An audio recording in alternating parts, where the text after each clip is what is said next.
Jai Gurudev. You have to decide whether you want to take life seriously or you want to take life as a game. Whichever you decide is what it will be. It only is what you make it. How can you feel that there's something underlying in the meaninglessness of one little planet spinning around one little star in the middle of one tiny galaxy and the vastness of the infinite universe? If it's sad, you make it sad. If it's heavy, you make it heavy. If it's scary, you make it scary. It is just what it is. Nothing. Just a grain of salt floating around an infinite ocean. Neither good nor bad, nor right nor wrong, nor better nor worse, nor happy nor sad, nor scary nor safe. Just a grain of salt in the ocean. The qualities it seems to have, you gave to it. You did it.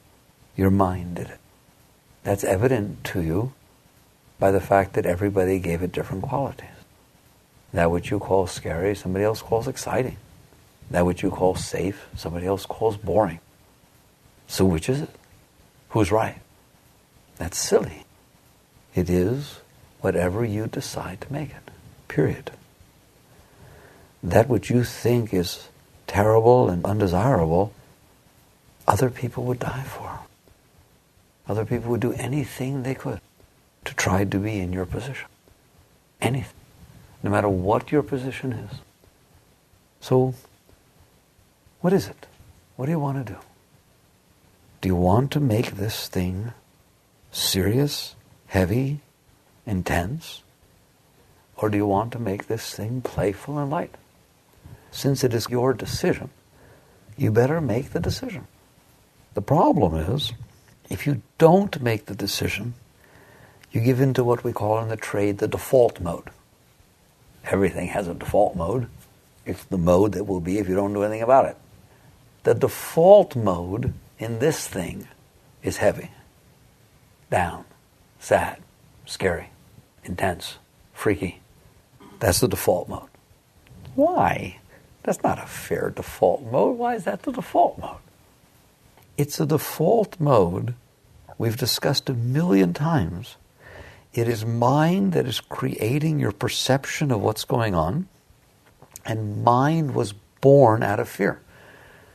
Its nature is fear. It only exists because the soul lost its way, dropped into identifying with this body, freaked out, and said, my God, who am I? What am I supposed to be doing? And what's my relationship to all of this? And I don't even remember anything. And oh my God, it's all so big and I'm so scary. And then mind tried to solve this thing by building a world of your own making, of your own building, to try and give you security, to try and give you safety, to try and give you a sense of control, a sense of solidity. And that is what has been built in the mind. But behind it is this fear, is this complete lack of control and lack of understanding and panic. And so mind has the tendency toward negativity. It has a tendency because of how it was born. And so when mind perceives the outside, it is from the point of view of something's wrong, something's going to go wrong, or from the point of view of I need to get it a certain way to be okay. It's all founded on either something's going to go wrong or something is wrong and I can make it better. And even that which you call positive. No, I'm a positive person. I think good things will happen in the future. It'll be better in the future. I'm very positive. Things will be better tomorrow. There's always tomorrow. What does that mean? The present's obviously extremely negative if you're sitting hoping for tomorrow. Don't worry, it'll be better tomorrow. So this is the nature of what you carry on inside of you. You carry on this mind. And since it is the veil through which you look at this world, and don't ever forget that, whatever color are your glasses, that's what color the world is. You look through your mind. It is a veil through which you look upon this world. And anything you look at is more influenced by your glasses than it is by even it. If I put on glasses that are all distorted and crackled, then everything you see is crackled. If I put on glasses that are very, very dark, then all you see is dark. To see what's actually there, you must remove the glasses. So mind is what gets created out of fear and out of problems, and ultimately what you see in this world is the reflection of your mind. So you have to decide, is that how you want to live? Do you want the world to be the reflection of your mind and then spend all of your chi trying to fight it? You're only dancing with yourself. There's nothing else going on. Remember, somebody else in your situation would see it totally differently.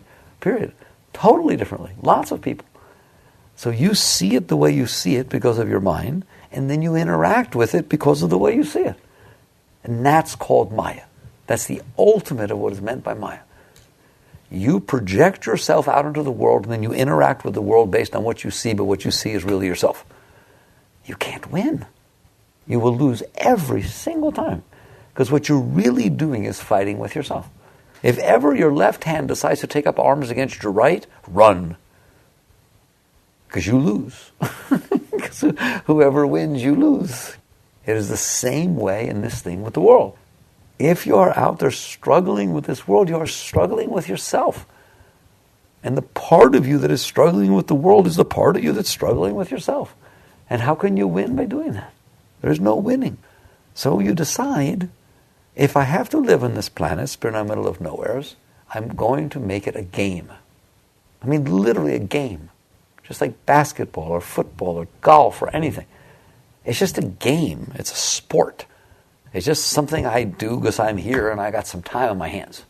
That's why you get up in the morning, that's the start of the first quarter. If you use an alarm, that's like the thing that starts the fight or starts the quarter's play. All right? So you start your game and you go through the game. Every game has to have a purpose and principles and rules and goals and so on and so forth. All right? What exactly is this game about? It has to have an intention. This game is about having fun. That's not bad, is it? This game is about enjoying your time on the planet Earth. That is the number one underlying principle of this game, is enjoying the experience of your life. And so every moment you must ask yourself, am I enjoying the experience of my life? And don't lie to yourself, because you don't want to kid yourself out of that one. Are you enjoying the experience of your life? And if you find yourself saying no, you got some work to do. You're not playing the game right. You're not playing the game right. When I say, are you enjoying the experience of your life, whatever's happening to you is the experience of your life.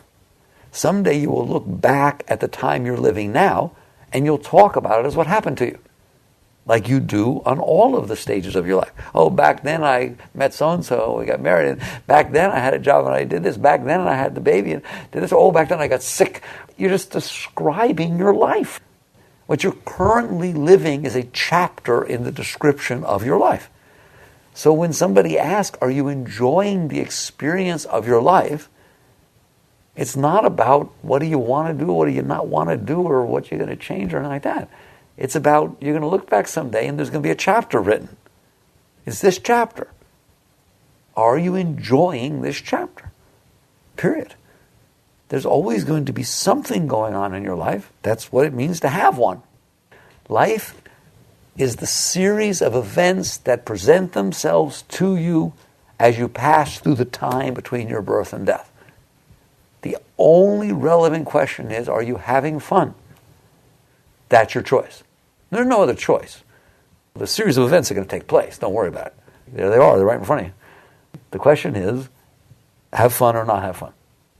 And when you take on the game, the master game, the great game, then you sit there and say, if it's true that I get to choose whether I have fun or not, and if the entire experience of my life is just my mind, that's all that's happening, is I am looking through my mind upon the events that are happening. Therefore, all I have to do to enjoy every moment of my life is get my act together with my mind. That's all. If your mind stops projecting negativity and fear and insecurity and heaviness onto the experiences of your life, then they won't have any. They'll just be the experiences of your life. Things will be just what they are. A tree will be a tree, a person will be a person, a job will be a job, and food will be food, and everything. A divorce will be a divorce, and a marriage will be a marriage, and birth will be birth, and death will be death, and that's it. It's just whole and complete within itself. So you reach the point where you never forget this principle. The basic underlying principle, it's all you. It's you. There's nothing else going on. And you learn, since games involve practice, people practice for their sports and for their games, your practice is to practice being happy, is to practice learning to work with your mind in such a way that as you're going through the experiences of your life, it doesn't bring you down. It doesn't make you unhappy. It doesn't cause you problems. It doesn't affect your chi. That's your mission, should you choose to accept it. That's what it is. So you look at that and you say, yes, of course I'm going to accept it. I want to have fun with my life. And you have to understand that under all conditions, nothing is stopping you, nothing.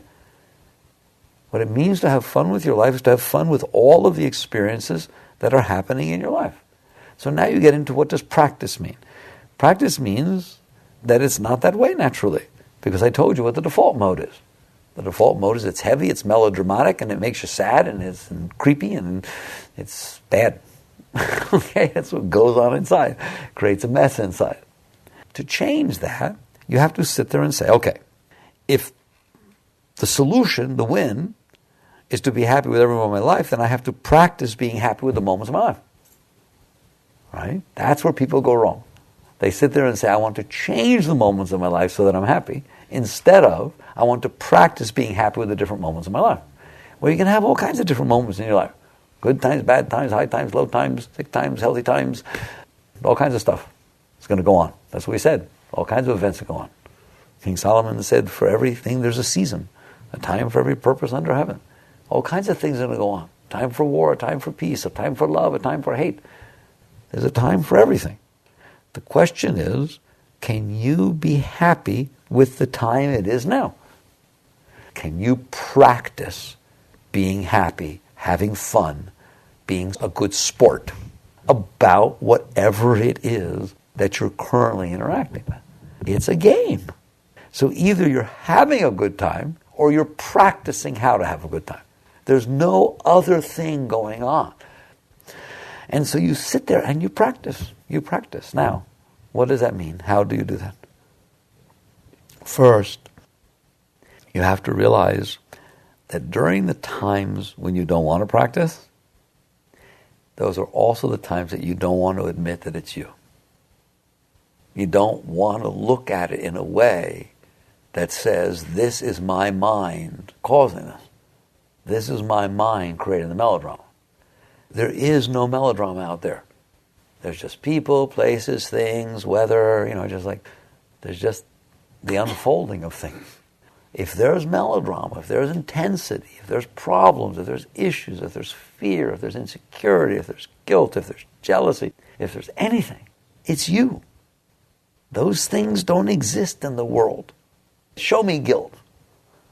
Show me fear. You can't. It's inside of you. Show me like, show me dislike. Show me any of these things. They don't exist. They are inside of you. And so when you're having intense times, you don't want to admit that. You want to say it is outside. The only thing that's outside is life, going through all its changes. The question is, how do you practice being happy all the time? You don't stand a chance unless you're clear enough to always remember that if you're not happy, you did it. You did it. You have to start with no shame, no blame. It is always you. It is never not you. Now let's get this right. What is always you and what is never not you? The fact that you're having a problem with life. It's just life. There it is. Nobody said that it was supposed to be a certain way or not supposed to be another way. It just is what it is. If you want to understand this, think of life as weather. The weather is sometimes rainy for days. Sometimes it's sunny. Sometimes it's hot. Sometimes it's cold. Sometimes it's hurricanes and tornadoes and tsunamis. And sometimes it's just quiet and still and blissful. It just is what it is. Either you're enjoying all those different states, or you're going to have lots of times when you're not enjoying your life. Because you're not going to change the weather. Nor should you.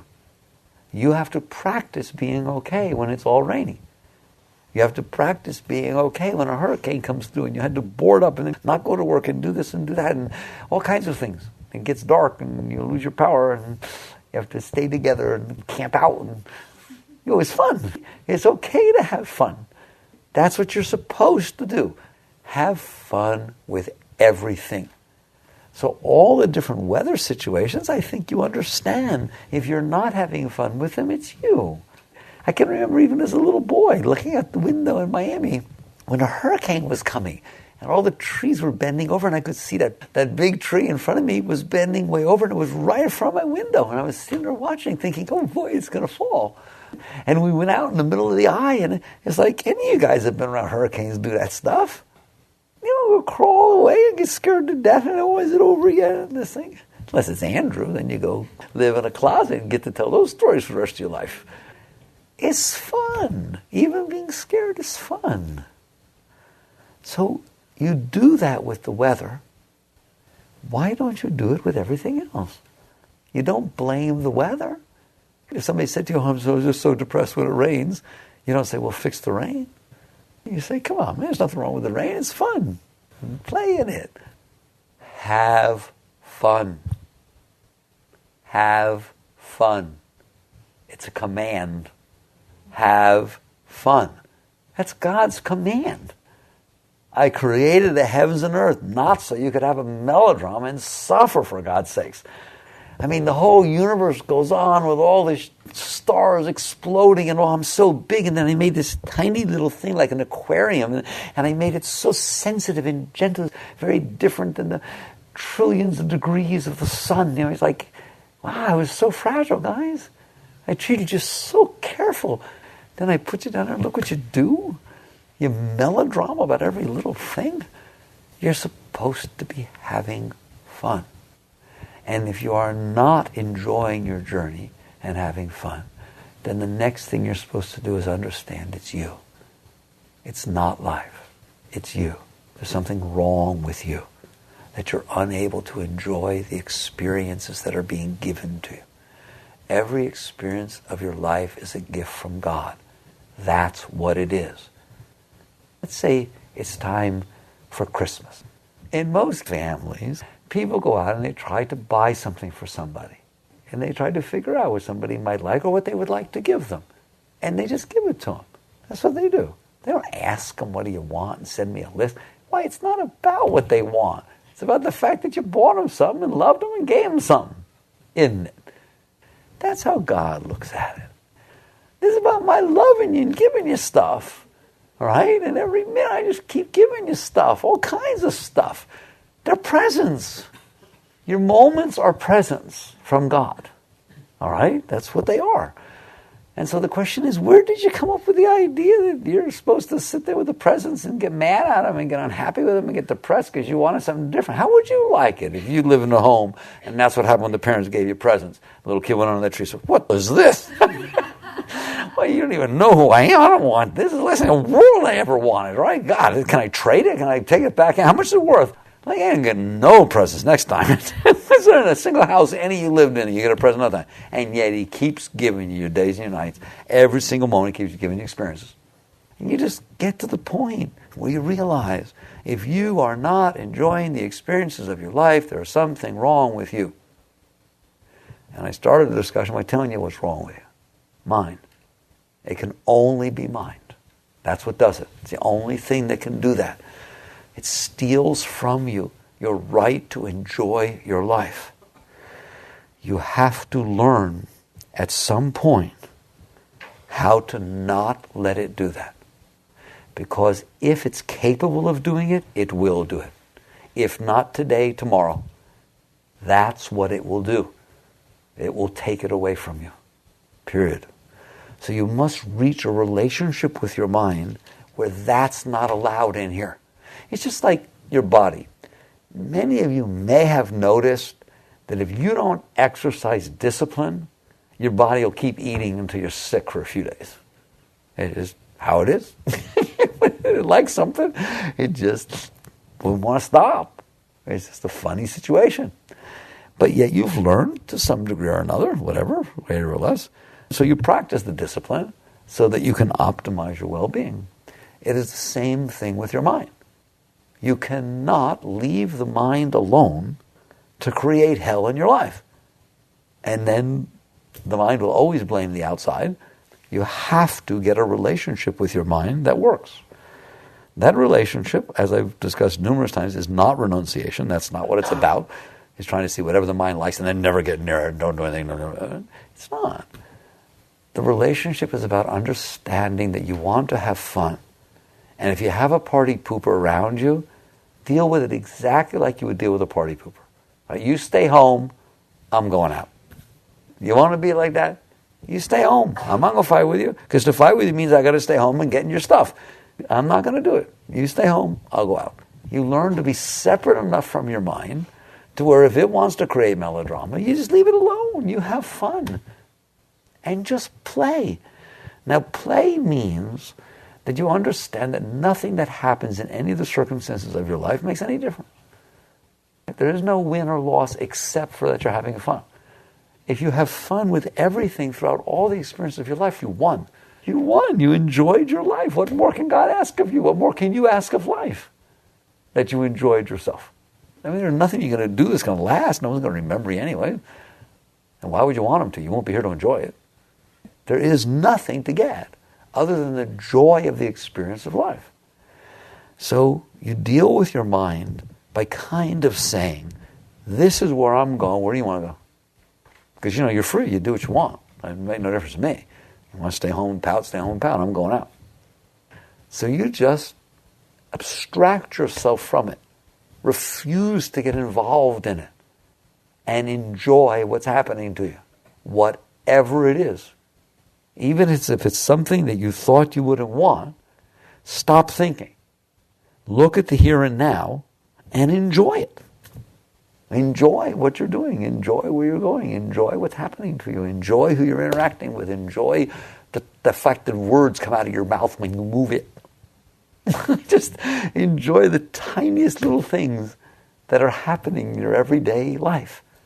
And let that be the goal of your life. The enjoyment of your life. No other goal. No other goal. Only that. I think that if you keep your center and your consciousness, you will figure out how to do that. I want to tell you, it's doable. Is it easy? Hell no. Why should it be easy? It's the highest win.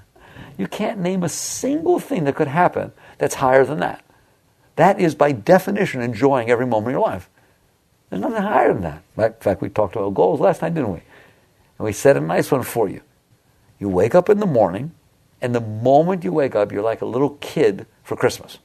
You are so enthused and excited about getting out of bed to see what's going to happen today, to play with it and so on. And then throughout the entire day, you're just turned on by what you're doing or not doing. And everyone you meet, it's fun. They're like toys. People are toys. And you play with them and interact with them and just have some fun. It doesn't make any difference whether they like you or don't like you, or whether they think you're a toy or not. It will make no difference.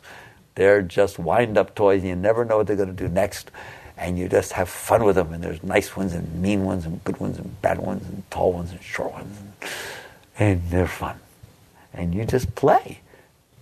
And you feel respect and love for them, because really what you're doing is playing with God. You understand that? Sometimes I see it that way, that all the power and all the stars and all those explosions and nebulae and this humongous vastness of power that's exploding in the universe, that exact force is who's looking through those eyes at you. Who's feeling through that heart, who's speaking those words that are being said to you. You understand that? It is literally that being who is living through all living things. Whether they know it or not is irrelevant. There's only one living conscious force in the universe. And that's what it does in its playpen when it's free on recess, when you look out in space. That's when it doesn't have to be gentle. Right? When you feed the fish, you're very careful and you come in, you play. And then you go out and you play and you throw bats and balls around. But when you get down to the ants, you're very, very, very careful. That force, the infinite, explosive, unharnessed force, is exactly who looks at you through all of everyone's eyes and interacts with you. So you have fun that way during the day. And then at night, not a thought. Never again will there be a thought about what happened today. Not a word. Nothing that was ever said. Nothing that was ever done. Nothing that anybody ever did. You completely let go and neutralize the whole thing. It already had its purpose. It was the fun of today. Now, tomorrow, you wake up again the same way. Each day complete and whole, filled with its own joys and challenges and ecstasies and loves and respects. That's what it means to live life. That's what it means to live life. You're supposed to have fun. Stop creating melodrama. Enjoy the moments of your life. So you look at these even further and you say, how am I going to do that? And we've been through it 1,000,000 times. The great way is not difficult for those who have no preferences. That's how you're going to do it. The great way is not difficult for those who have no preferences. When you see your mind creating what you want and what you don't want, you will see yourself getting unhappy. You have to be willing to play the game and make it a game of cutting through that duality. That too must be a game. Even your interaction with the mind has to be fun, light, a game. Why do I have likes? Why do I have dislikes? I'm going to let them go. I'm going to like what I don't like. It's just so much fun. And nothing's big enough to say, no, this one really matters. The minute something's big enough to say, well, this one's an exception, this one really matters, you're dead. There can't be any that are big enough. I mean, how big is big? You're on a planet spinning in the middle of absolutely nowhere. And you're going to leave soon. How big can big be? Don't let your mind do that. So this is how you turn life into a phenomenal game. A game of ecstasy. A game of joy. A game of freedom, of liberation. And you play it every moment of your life. Because any moment that can't be lived with joy is a moment for practice. By definition. He says, you won't do perfect. How good can I do with this? Because I'm not doing good with this moment. Well, just do a little better. You're not going to get perfect instantaneously. But instead of it bringing you that far down, it only brings you that far down. Or instead of only going this far up, you go a little further up. Whatever it is, your practice is to do better at the joy of it. Until eventually you will have won. And you realize your mind is not going to be able to ruin your life ever again. You've handled such an enormous array, and you realized so deeply that there can be ecstasy in anything. There can be joy in everything. There are no goods or bads or rights or wrongs. There's just circumstances you get to practice with. And after enough of this, you will lose the fear of coming down. And when you lose the fear of coming down, it all changes. Because the mind stops panicking. The mind stops saying, it stops thinking that this one can cause a problem. It realizes nothing can cause a problem. And so even the mind does not react. The mind ceases to be reactive. Or if it is reactive, it lasts just literally as quick as it's happening, it's gone. It's like riding on water. And it doesn't have any effect. But that means you can't buy into it. So this is your challenge. This is yoga. This is yoga. This is living yoga. To take on the challenge of ecstasy. Buddha's nirvana should be a permanent state. Always there. Never ever leaving you. No matter what befalls you. No matter what happens. Jagrata.